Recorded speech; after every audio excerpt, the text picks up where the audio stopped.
কেউ আনতে পারে, আমি তাকে 100 উট পুরস্কার দিব। জোরে জোরে বলুন নাউজুবিল্লাহ। উট হলো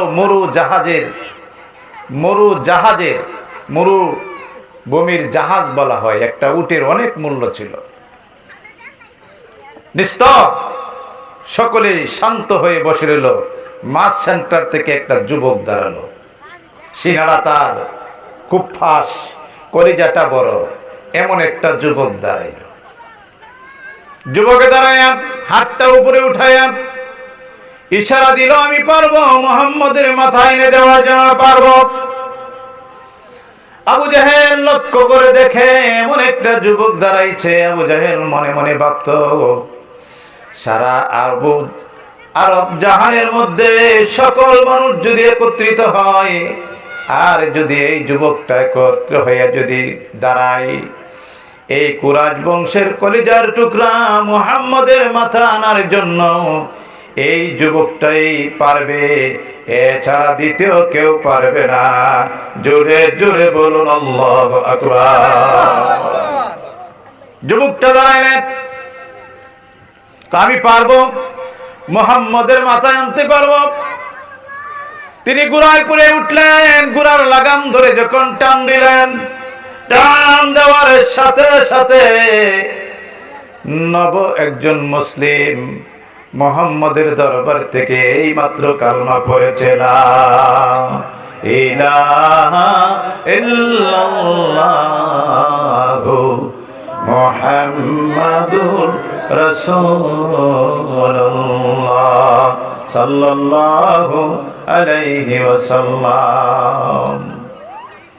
তার না দেখিয়া উমরের বন্ধু, একজন বন্ধু, লোকের সাথী, তার মেজাজটা দেখিয়া করে, আরে উমরের তোর বাপসাপটা বেশি বাড়া না, হে যাইতেছে কই। দেখে বলে, ওমর কোথায় যাও? যাইতেছি যিনি নাকি বাপ দাদার ধর্মকে কালি মেরে নতুন ধর্ম প্রচার করতেছে, সেই মুহাম্মদের মাথা আনার জন্য আমি প্রস্তুতি হয়েছি। জোরে জোরে বলুন আল্লাহু আকবার। আমার আল্লাহ পাক বলেন, আমি রাখি যদি কাউকে কেউ মারতে পারবে না। আমি যাকে ভালোবাসি সে পৃথিবীর কোন শক্তি মারতে পারবে না। সুতরাং আমার বন্ধুকে আমি দুনিয়াতে পাঠাইছি ইসলামকে সমাপ্তি টানার জন্য। আমার বন্ধুকে আমি ইসলাম দিয়েছি, কোরআন দিয়েছি, কালিমা দিয়েছি। এই কালিমা কিয়ামত পর্যন্ত দায়েম কায়েম থাকবে। সুতরাং আমার বন্ধুর মাধ্যমে আমি ইসলামটাকে সমাপ্ত ঘোষণা করব। এরপরে কোনো নবী আসবে না, কোনো পয়গম্বর আসবে না। সুতরাং তিনি ওয়ারিসগুলা কিয়ামত পর্যন্ত দায়িত্ব পালন করবে। সুতরাং আমার বন্ধুকে কেউ মারতে পারবে না। জোরে জোরে বলুন আল্লাহু আকবার।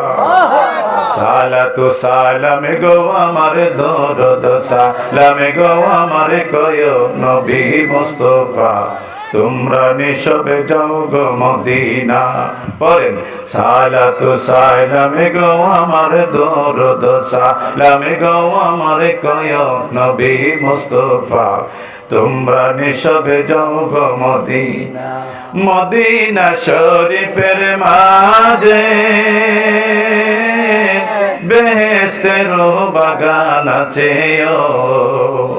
সেই বাগানে শুয়ে আছেন, সেই বাগানে শুয়ে আছেন দিনের নবী মুস্তাফা, তোমরা নিসবে যাও গো মদিনা। সালাতু সালামে গো আমার দরদ সালামে গো আমার কয় নবী মুস্তাফা, তোমরা নিসবে যাও গো মদিনা। মদিনা শরীফের মাঝে সবুজ রঙের গুমুজ আছে,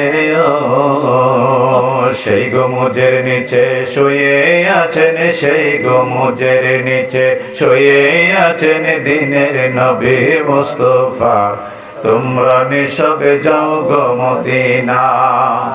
সালাতু সালামে গো আমার দরদ সালামে গো আমার কয় নবী মুস্তাফা, তোমরা নিসবে যাও গো মদিনা। বন্ধুরা আমার, ডাক দিয়ে বলে উমর কোথায় যাও? কে ভাই? যাইতেছি মুহাম্মদের মাথাটা আনার জন্য যাইতেছি। কোথায় নাকি? তুমি মুহাম্মদের মাথা আনতে যাও, ভালো কথা, তোমার ঘরটাকে আগে সামলাও। আল্লাহু আকবার। তো ব্যাপার কি রে, ঘর সামলাইতেন কি তা? কি ভাই আমার বন্ধু, তাড়াতাড়ি করে বলো, কি কথাটা বললা বলো, আমার কি ঘরের মধ্যে কি ত্রুটি আছে বলো। দেখে বলে ভাই উমর ইবনে খাত্তাব, তুমি যে মুহাম্মদের মাথা আনতে যাও, কিন্তু এই মুহাম্মদের কালিমা তোমার বোন ফাতেমা গ্রহণ করেছে। জোরে জোরে বলুন আল্লাহু আকবার। সে মুহাম্মদের উপরে যখন বোনের কথা কইছে, এরপরে আরো চেতে গেছে, সর্বনাশ। তাহলে বোনের আর বোন জামাইদের আগে সোজা করে লই, ঠিক আছে না?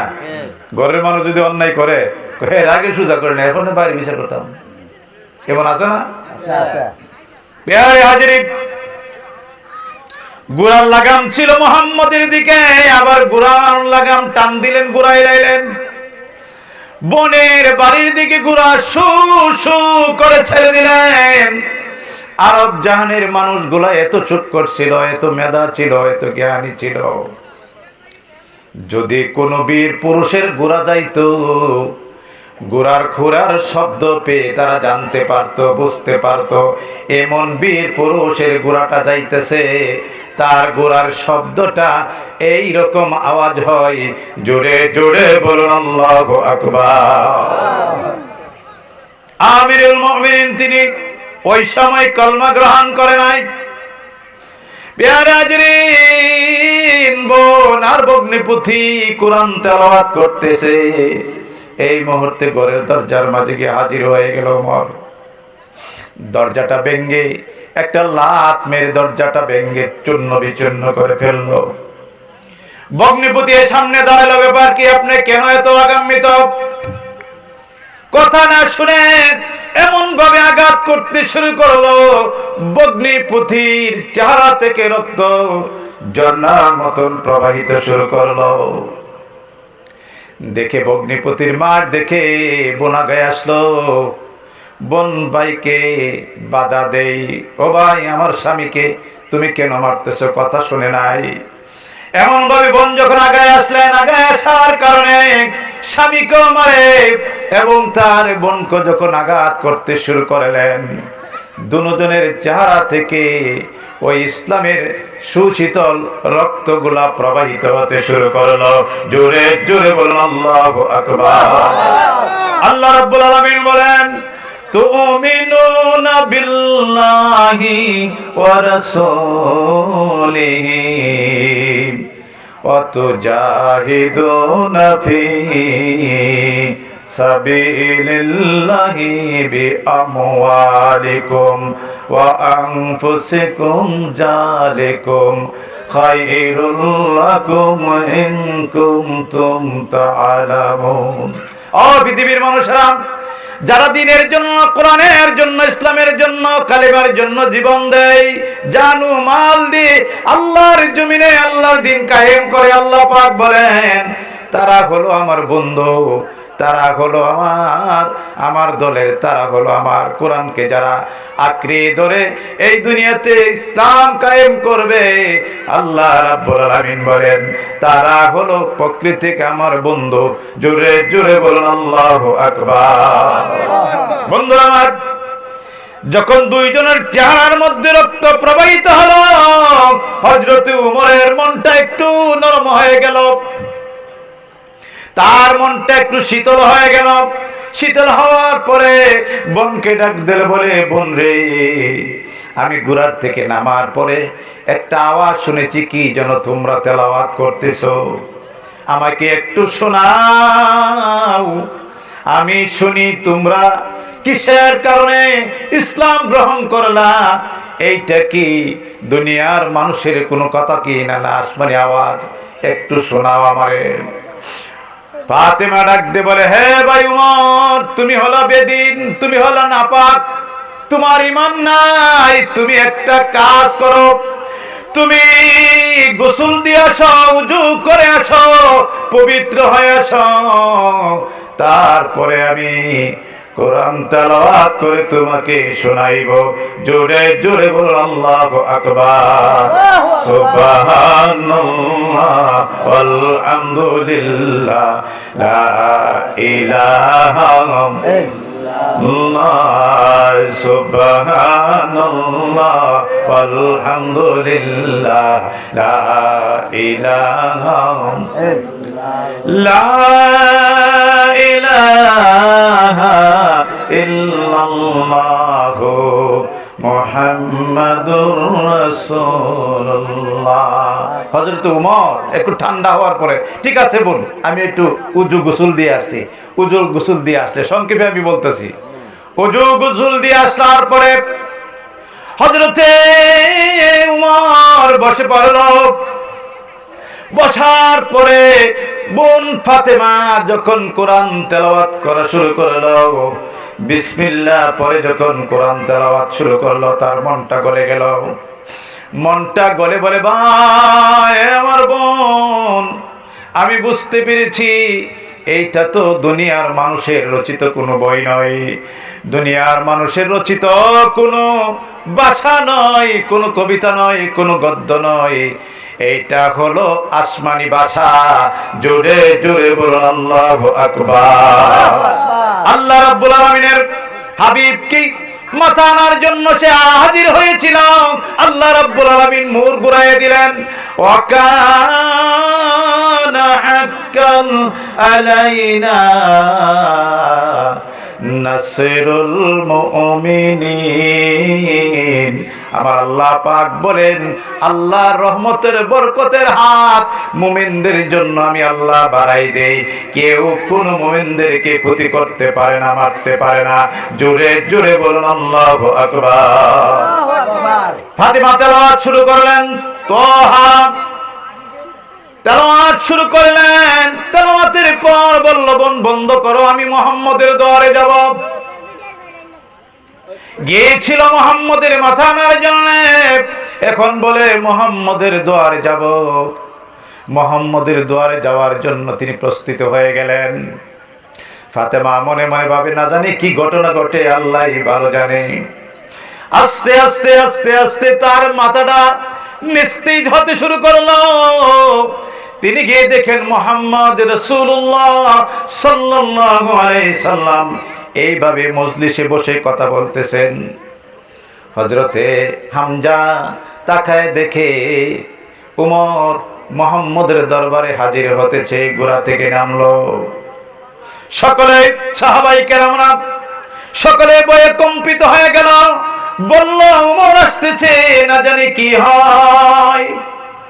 বীর হামজা তরবারি উলঙ্গ করে সাহাবীদেরকে ডেকে বলে, ও সাহাবীরা, কোনো ভয় নেই, কোনো টেনশন নেই, কোনো চিন্তা নেই। ওমর যদি ভালো সংবাদ নিয়ে আসে তাহলে ভালো কথা, আর যদি কোনো খারাপ সংবাদ নিয়ে যদি ওমর আসে তাহলে আমার তরবারি উলঙ্গ তরবারি এক মুহূর্তের জন্য ওমরকে ছাড়া দেওয়া হবে না। সুতরাং আমার তরবারি থেকে ওমর কখনো রেহাই পাবে না। জোরে জোরে বলুন আল্লাহু আকবার। হযরত ওমর আল্লাহর নবীর পাশে যতদিন দাঁড়ায় আর জাগায়, তখনই তার মাথাটা নিচু নিচু ভাব, কণ্ঠর সুর কেমন নরম নরম ভাব দেখা যাচ্ছে। আল্লাহর নবী ওমরকে দেখে বুঝতে পেরেছে ওমরের অন্তরের মধ্যে ইসলামের আলো লেগেছে। জোরে জোরে বলুন আল্লাহু আকবার। খাতামাল্লাহু আলা কুলুবিহিম। আল্লাহ পাক বলেন, আমি যাদের অন্তরে খাতা মেরেছি, আমি যাদের অন্তরে কলবের মধ্যে আমি জংকার ফেলেছি, সে কখনো দিনের পথে আসতে পারে না, শান্তির পথে আসতে পারে না। সুতরাং আমি ওমর জন্য দোয়া চেয়েছি, আল্লাহ রাব্বুল আলামিন আমার দোয়া কবুল করেছে। ইসলামের পথে ওমর আসতেছে। জোরে জোরে বলুন আল্লাহু আকবার। বন্ধুরা আমার, ওমর গিয়ে আল্লাহ রাসূলের কাছে মাথা নত করে হাতটা বাড়ায় দিলেন সামনের দিকে, জোরে জোরে বলে আল্লাহু আকবার। হাতটা বাড়ায় দিয়ে বলে মুহাম্মদ, হে রাসূল, আমি বুঝতে পেরেছি আমার বোনের ঘরে আমি কোরআন তেলাওয়াত শুনেছি, আমি বুঝতে পেরেছি এই কোরআনটা দুনিয়ার কোন মানুষের ভাষা নয়। মুহাম্মদ, আমি আবু জাহলের দরবার থেকে 100 উট পুরস্কার নিব আর মুহাম্মদের মাথাটা হাতে করে নিব। আমি ঘর থেকে বাহির হয়েছিলাম, কিন্তু আমার মন প্রাণ বলতেছে আপনার হাতে হাত ধরে আমি উমর বায়াত গ্রহণ করতে। জোরে জোরে বলুন আল্লাহু আকবার। প্যারে হাজিরিন, আল্লাহর নবী উমরকে হাত বাড়িয়ে দিলেন। উমর চিন্তা করতো আরব জাহানের মধ্যে আমার মতের এত শক্তিশালী, এত হিম্মতওয়ালা, এত সাহসী কোন যুবক আরব জাহানের মধ্যে কেউ নাই। ওমর ভাবতো তার মতন শক্তিশালী আর কেউ নাই। আল্লাহ রাব্বুল আলামিন জিবরাইলকে ডেকে বলে, ও জিবরাইল, দ্রুত গতিতে যাও, হাতটা মিলন হওয়ার পূর্বে আমার বন্ধুর কানে কানে বলে দাও। ওমর যখন হাতটা আমার নবীর হাতের মধ্যে লাগাবে, আমার নবী হালকা ভাবে ওমরের হাতের মধ্যে একটু চাপ দিবে। জোরে জোরে বলুন আল্লাহু আকবার।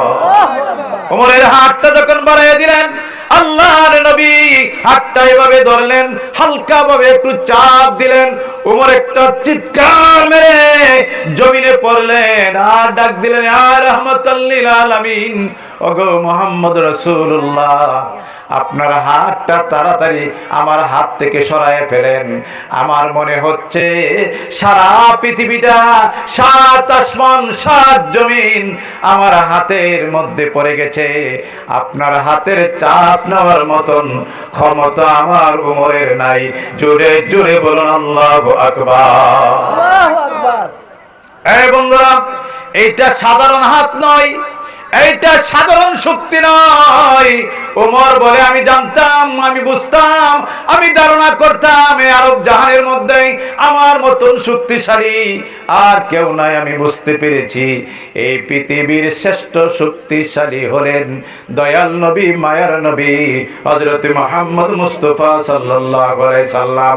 হুজুর আর দেরি নয়, আমাকে পড়ায় দেন লা ইলাহা ইল্লাল্লাহু মুহাম্মাদুর রাসূলুল্লাহ সাল্লাল্লাহু আলাইহি